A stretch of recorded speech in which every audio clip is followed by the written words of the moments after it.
Football ദൈവമെന്നൊക്കെ നമ്മൾ വിളിക്കുന്ന ആ മനുഷ്യൻ നമ്മുടെ ഇന്ത്യൻ മണ്ണിൽ, അതും നമ്മുടെ കൺമുന്നിൽ നിൽക്കുന്നു. വിശ്വസിക്കാൻ പറ്റുന്നുണ്ടോ? കഴിഞ്ഞ കുറച്ച് ദിവസങ്ങളായി സോഷ്യൽ മീഡിയ തുറന്നാൽ മെസ്സി അല്ലാതെ വേറെ ഒന്നുമില്ല. ഡൽഹിയിലും മുംബൈയിലുമൊക്കെ മെസ്സി കാല് കുത്തിയപ്പോൾ ഉണ്ടായ ഒരു വൈബ്, അത് വാക്കുകൾക്ക് അപ്പുറം തന്നെയാണ്. ഇന്ത്യയിൽ ഇങ്ങനെ ഒരു മനുഷ്യൻ വന്നപ്പോൾ അദ്ദേഹത്തെ കാണാനായിട്ട് പോയ ഒരുപാട് മലയാളികൾ പോലും ഉണ്ടാവും. ഇതിനിടയിൽ ഏറ്റവും കൂടുതൽ വൈറലായത് എന്താണെന്ന് വെച്ചാൽ, മെസ്സി ഒരു കൊച്ചു ഇന്ത്യൻ പയ്യനെ നട്ട്മെഗ് ചെയ്യുന്ന, അതായത് ആ കുട്ടിയുടെ കാലിനടിയിലൂടെ പന്തടിക്കുന്ന ഒരു വീഡിയോയാണ്. ആ കുട്ടിക്ക് കിട്ടിയ ഒരു ഭാഗ്യം ആലോചിച്ചൊന്ന് നോക്കിക്കഴിഞ്ഞാൽ, ഓ എന്താണ് അല്ലേ. ഇത് മനസ്സിലാവണമെങ്കിൽ ശരിക്കും ഒരു ഫുട്ബോൾ പ്രേമിയാവണം. അവരെ സംബന്ധിച്ച് ദൈവമാണ് മെസ്സി. ലോകത്തിലെ ഏറ്റവും മികച്ച താരം ആവാനായിട്ട് ഒരു വ്യക്തിക്ക് സാധിക്കുന്നു. അദ്ദേഹത്തിന്റെ ഒരു പാസ് ആ കുട്ടിക്ക് ലഭിക്കുന്നു. അങ്ങനെ സംഭവിക്കുമ്പോൾ ആ കുട്ടിയുടെ ഒപ്പം കളിക്കുമ്പോൾ ആ കുട്ടിക്ക് ഭാവിയിൽ എന്തോരം ഓർമ്മകളായി മാറി. ചെറുപ്പത്തെ കുറിച്ച് ഓർക്കുമ്പോൾ മെസ്സിനെ പറ്റിയാണ് അദ്ദേഹത്തിന്റെ ചെറുപ്പത്തിന്റെ ബാല്യത്തിന്റെ ഒക്കെ ഓർമ്മകളായിട്ട് വരാൻ പോകുന്നത്. അപ്പൊ അതൊരു വലിയൊരു അച്ചീവ്മെന്റ് ആയിട്ട് തന്നെ അവർക്ക് മാറിയിട്ടുണ്ടാവും. മെസ്സിയുടെ ഈ വരവ് വെറും ഒരു സന്ദർശനം മാത്രമല്ല, ഇന്ത്യൻ ഫുട്ബോളിനെ അല്ലെങ്കിൽ ഇന്ത്യയുടെ ഫുട്ബോൾ ചരിത്രത്തിൽ തന്നെ ഒരു വലിയ സംഭവം തന്നെയാണ്. യഥാർത്ഥത്തിൽ എന്തിനാണ് മെസ്സി ഇപ്പോൾ ഇന്ത്യയിലേക്ക് വന്നത്? ഗോട്ട് ഇന്ത്യ ടൂർ എന്ന് പേരിട്ടിരിക്കുന്ന ഈ പരിപാടി വെറുതെ ഒരു സുപ്രഭാതത്തിൽ ഉണ്ടായതല്ല. ഇതിന് പിന്നിൽ വലിയൊരു ബിസിനസ്സും പ്ലാനിങ്ങും ഒക്കെയുണ്ട്. അർജന്റീനയും ഇന്റർ മിയാമിയും ഒക്കെ മത്സരിക്കുന്ന അല്ലെങ്കിൽ മനസ്സിലാക്കിയിട്ടുള്ള ഒരു കാര്യമുണ്ട്. ലോകത്തിൽ ഏറ്റവും കൂടുതൽ ഫുട്ബോൾ ഫാൻസ് ഉള്ള രാജ്യം ഏതാണെന്ന് ചോദിച്ചാൽ അത് ഇന്ത്യയാണ്. നമ്മൾ വേൾഡ് കപ്പിൽ കളിക്കുന്നില്ലായിരിക്കാം, പക്ഷേ അർജന്റീന ജയിക്കുമ്പോൾ ബ്യൂണസ് അയേഴ്സിൽ ഉള്ളതിനേക്കാൾ ആഘോഷം നടക്കുന്നത് കേരളത്തിലും കൊൽക്കത്തയിലുമാണ്. ഈ ഒരു ഫാൻ പവർ മാർക്കറ്റ് ചെയ്യുക എന്നതാണ് അവരുടെ മെയിൻ ലക്ഷ്യം. അഡിഡാസ് ആയാലും മെസ്സിയുടെ മറ്റ് സ്പോൺസർമാരായാലും ഇന്ത്യ എന്ന വലിയ മാർക്കറ്റിനെ നോട്ടമിട്ടിട്ട് കാലം കുറേയായി. അതിൻ്റെ ഒരു ഫൈനൽ റിസൾട്ടാണ് നമ്മളിപ്പോൾ കണ്ടുകൊണ്ടിരിക്കുന്നത്. ഇനി ഇതിന്റെ ചിലവിനെ കുറിച്ച് നമ്മൾ സംസാരിക്കേണ്ടതുണ്ട്. മെസ്സിയെ പോലൊരു താരത്തെ, അതും അദ്ദേഹത്തിന്റെ ഫുൾ ടീമിനെയോ അല്ലെങ്കിൽ ക്രൂവിനെയോ ഇന്ത്യയിൽ കൊണ്ടുവരിക എന്ന് പറഞ്ഞാൽ ചില്ലറ കാര്യമല്ല. കോടികളാണ് ഇതിനായിട്ട് ചെലവഴിച്ചിട്ടുള്ളത്. സെക്യൂരിറ്റി, താമസം, ട്രാവൽ, പിന്നെ അവർക്ക് കൊടുക്കേണ്ട അപ്പിയറൻസ് ഫീ, ഇങ്ങനെ ഒരുപാട് ചെലവുകളുണ്ട്. ഇതൊക്കെ കൂട്ടി നോക്കി കഴിഞ്ഞാൽ തല കറങ്ങുന്ന ഒരു വലിയ സംഖ്യ തന്നെ വരും. അപ്പോൾ സ്വാഭാവികമായിട്ടൊരു ചോദ്യം വരും, ഇതുകൊണ്ട് ഇന്ത്യക്ക് എന്താണ് ഗുണം? ഇത്രയും കാശ് മുടക്കി ഇവരെ കൊണ്ടുവന്നാൽ ലാഭമാണോ? ഇത്തരം സംശയങ്ങൾക്ക് ലാഭമുണ്ട് എന്ന് തന്നെയാണ് ഉത്തരം. കാരണം മെസ്സി ഇന്ത്യയിൽ വരുന്നത് വഴി ലോകശ്രദ്ധ നേടുന്നത് ഇന്ത്യയിലേക്ക് തന്നെയാണ്. ടൂറിസം, ബ്രാൻഡിങ്, സ്പോർട്സ്, ഇൻവെസ്റ്റ്മെന്റ് എന്നീ മേഖലകളിൽ ഇതൊരു വലിയ ബൂസ്റ്റ് ആകും. വിദേശത്ത് നിന്നുള്ള നിക്ഷേപകർ ഇന്ത്യ ഒരു സേഫ് ആൻഡ് ബിഗ് മാർക്കറ്റ് ആണെന്ന മെസ്സേജ് ഇതിലൂടെ ലഭിക്കും. എന്നാൽ ഈ ആഘോഷങ്ങൾക്കിടയിലും നമ്മൾ മലയാളികൾക്കും ഇന്ത്യക്കാർക്കും ഇടയിൽ എപ്പോഴും ഉയരുന്ന, നെഞ്ചു നീറ്റുന്ന ഒരു ചോദ്യമുണ്ട്. മെസ്സിയൊക്കെ കളിക്കുന്ന വേൾഡ് കപ്പിൽ ഇന്ത്യ എന്ന് കളിക്കുമെന്ന്. 140 കോടി ജനങ്ങളുള്ള, ഇത്രയധികം യുവാക്കളുള്ള നമ്മുടെ രാജ്യം എന്തുകൊണ്ടാണ് ഫുട്ബോളിൽ ഇത്രയും പിന്നിലായി പോയത്? വെറും 30-40 ലക്ഷം മാത്രം ജനസംഖ്യയുള്ള ക്രൊയേഷ്യയും ഉറുഗ്വേയും ഒക്കെ വേൾഡ് കപ്പിന്റെ ഫൈനലിലും സെമിയിലുമൊക്കെ കളിക്കുമ്പോൾ നമ്മൾ യോഗ്യതാ റൗണ്ട് പോലും കടക്കാതെ കിതയ്ക്കുകയാണ്. ഇതിന് നമ്മൾ സ്ഥിരം പറയുന്ന കാരണങ്ങൾ ഇൻഫ്രാസ്ട്രക്ചർ ഇല്ല, കോച്ചിങ് ഇല്ല, അഴിമതിയാണ് എന്നൊക്കെയാണ്. അതൊക്കെ ശരിയാണ്. പക്ഷേ അതിനേക്കാൾ വലിയ, നമ്മൾ അധികം ചർച്ച ചെയ്യാത്ത, എന്നാൽ ഏറ്റവും പ്രധാനപ്പെട്ട ഒരു കാരണമുണ്ട്. അതാണ് നമ്മുടെ ഭക്ഷണം. ഇതൊരു വിവാദ വിഷയമായി തോന്നാം, പക്ഷേ സത്യം പറയാതിരിക്കാൻ വയ്യ. അത്യാധുനികമായിട്ടുള്ള അല്ലെങ്കിൽ ആധുനിക ഫുട്ബോളിന്റെ എന്ന് പറയുന്നത് പണ്ടത്തെ പോലെയല്ല. അത് ഭയങ്കര ഫിസിക്കൽ ഗെയിം തന്നെയാണ്. 90 മിനിറ്റ് നിർത്താതെ ഓടണം. എതിരാളിയുടെ ഡിഫൻഡർമാരെ ഇടിച്ചു തെറിപ്പിച്ച് മുന്നോട്ട് പോകണം. വായുവിൽ ഉയർന്നു ചാടി ഹെഡ് ചെയ്യണം. ഇതിനൊക്കെ വേണ്ടത് അപാരമായിട്ടുള്ള കായികക്ഷമതയും കരുത്തും തന്നെയാണ്.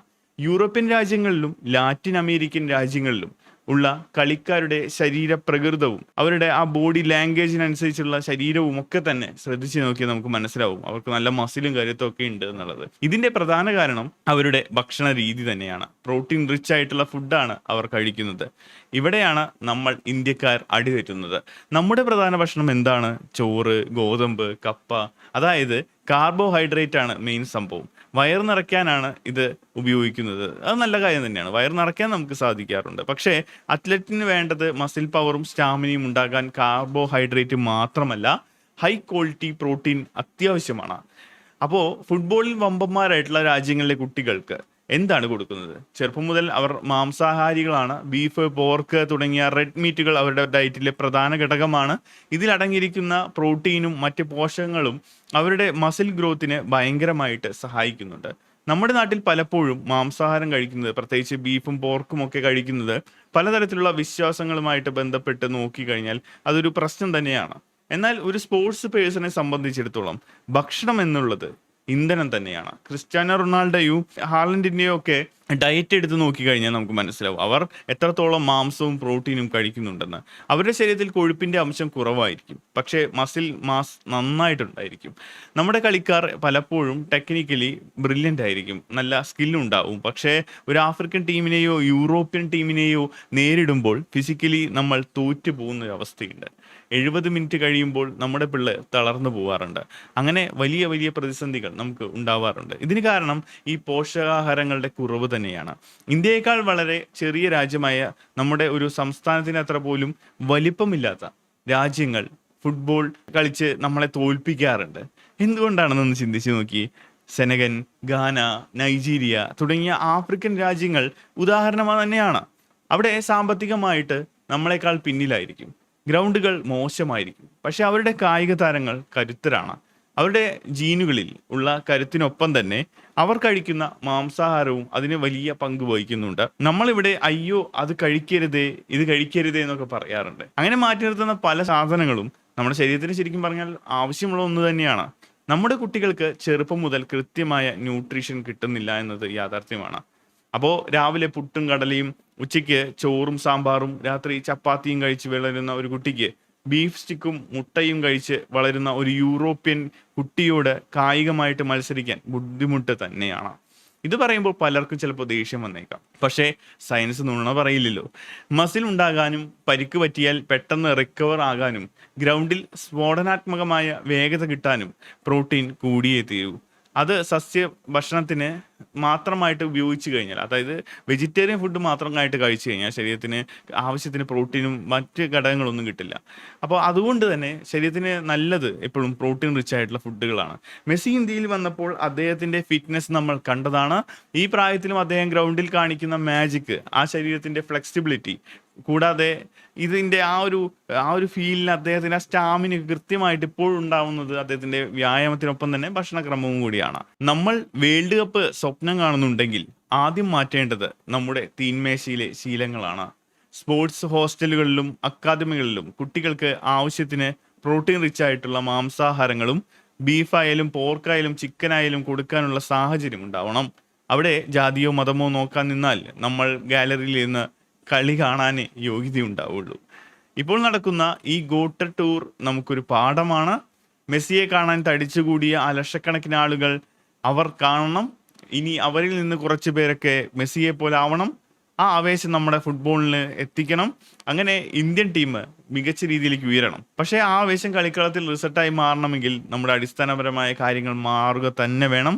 140 കോടി ജനങ്ങളിൽ നിന്ന് വെറും 11 പേരെ കണ്ടെത്താൻ നമുക്ക് സാധിക്കും.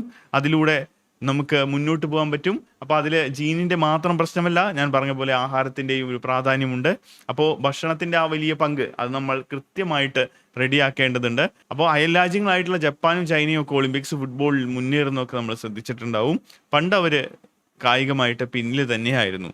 എന്നാൽ കുറച്ച് പതിറ്റാണ്ടുകളായിട്ട് അവരുടെ കുട്ടികളുടെ ഭക്ഷണക്രമത്തിൽ അവർ വലിയ മാറ്റം വരുത്തി. പ്രോട്ടീൻ ഇൻടേക്ക് കൂട്ടി എന്ന് തന്നെ നമുക്ക് മനസ്സിലാക്കാം. അപ്പോൾ കൃത്യമായിട്ട് പഠിച്ചു കഴിഞ്ഞാൽ ആ കാര്യങ്ങൾ നമുക്ക് മനസ്സിലാക്കാൻ സാധിക്കും. അപ്പോൾ ഇനി ക്രിക്കറ്റിലേക്ക് നമ്മളെങ്ങനെ കയറി നോക്കിയാൽ അതിന് ഇത്രയ്ക്കധികം അധ്വാനം വേണ്ട എന്നത് തന്നെയാണ്. അതുകൊണ്ട് നമുക്ക് ഈസിയാണ്, ഇത്തിരി കൂടി വിജയിക്കാനും എളുപ്പമാണ്. അപ്പോൾ ഇതൊക്കെ തന്നെയാണ് പറയാനുള്ളത്. ഭക്ഷണത്തിൻ്റെ കാര്യം ഒരു പ്രധാനപ്പെട്ട ഘടകം തന്നെയാണ്. ഉറക്കം, ഭക്ഷണം, വെള്ളം, ഇതൊക്കെ തന്നെയാണ് ഒരു മനുഷ്യൻ്റെ ജീവിതത്തിൻ്റെ മുന്നോട്ട് പോക്കിനെ നയിക്കുന്നതെന്നാണ് എനിക്ക് തോന്നിയിട്ടുള്ളത്. അപ്പോൾ എന്താണ് നിങ്ങളുടെ അഭിപ്രായം? അതൊന്ന് കമൻ്റായിട്ട് രേഖപ്പെടുത്തുക. മറ്റൊരു വീഡിയോയിലൂടെ നമുക്ക് വീണ്ടും കാണാം. ബൈ.